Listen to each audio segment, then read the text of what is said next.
What is going on, New York Knicks fans? Just wanted to get a quick video up on the recent news about the Knicks. There's been a lot of news coming out, and we're going to start with Frank Ntilikina. Frank Ntilikina, of course, a fan favorite. I call him the French Poodle. Some people call him the French Bulldog. He's kind of underperformed. No, not kind of. He has. I know he's a fan favorite, and I know he has ability with the long arms. He definitely could be an elite defender at the NBA level, but the guy shot, I think, 35% last year, and we were all hoping he progressed from year 1 to year 2. He's, of course, a former top 10 pick and was Phil Jackson's parting gift as far as I'm concerned. Now, he may get better. He certainly could, but Phil Jackson lost his job probably because of that draft pick, and he drafted him to fit the triangle offense, an offense that we no longer use with the New York Knicks. Now, can Ntilikina be much better on another team in the right fit? Yeah, I think the Spurs would be a perfect fit for Ntilikina, but now we have read that Ntilikina has since switched agents, and he may potentially be traded. It sounds as if he's expecting to be traded. Now, from what you've read, he could warrant either a late first-round pick, early second-round pick, or could potentially be involved in an Anthony Davis trade.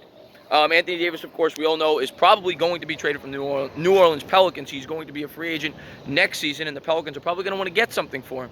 They, of course, got the first-round pick. They're going to be getting Zion Williamson, but everything you have read, Anthony Davis wants out, and if the Pelicans are smart, they're going to trade him. Now, we've also read, and the Lakers have more to offer. If we're being completely honest, the Lakers have more to offer, especially after getting the 4th pick with young players on their team like Ingram and Ball and Kuzma. The Knicks don't have those assets.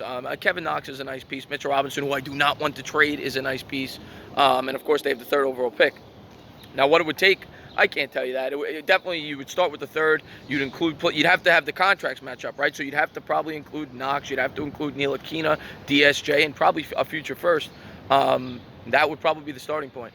But that would probably be the price to get a top 5-6 talent in the NBA and an Anthony Davis. And I think most Knicks fans would welcome that, especially because he's only making $25 million right now. He hasn't hit the max. That may leave enough room to still bring in the dream of a 3-headed monster with Kevin Durant and Kyrie Irving, which brings me to Kevin Durant. Now, Kevin Durant, of course, an ESPN reporter came out and said that Kevin Durant, his legacy is going to now be hurt, especially if the Warriors can win this ring without him after the injury.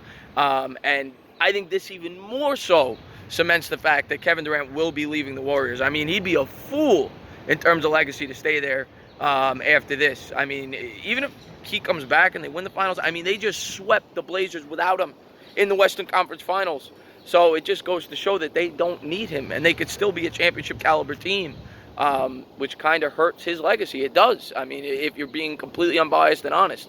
So if he wants to help his legacy, if he wants to be cemented as a top 10 player in the league, if he wants to be mentioned with the LeBron James, he has to take on another scenario. I'm not saying it has to be the Knicks, but he has to go somewhere else and win a championship and be the guy.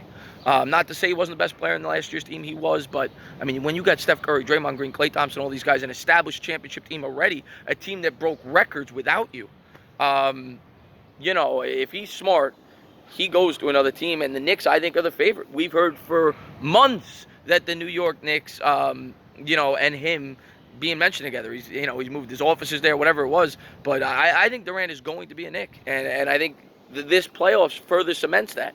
Now, who does he bring with him? Will it be Kyrie? Will it be Kemba Walker? We'll have to wait and see.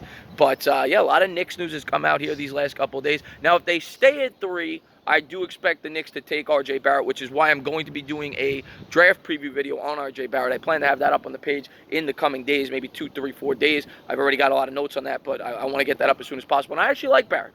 I'm going to save it for the video, but I do like Barrett. I'd be completely fine if they do not acquire an Anthony Davis with the Knicks taking Barrett at 3. I think he's being underrated by a lot of people. I really do.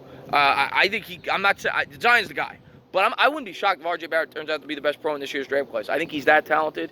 Now, I know he needs to work on his jump shot. He shot 30% from 3 from the college range. We all know this. But I do like Barrett a lot. And if the Knicks take him at 3, I'd be completely fine with that. I'd also be ecstatic if we were able to acquire Anthony Davis. But I just want to get a quick video up on the page. There's a lot of Knicks news has been coming out. So as always, if you liked what you watched, please subscribe, drop a comment, maybe give me a little thumbs up. Cheers.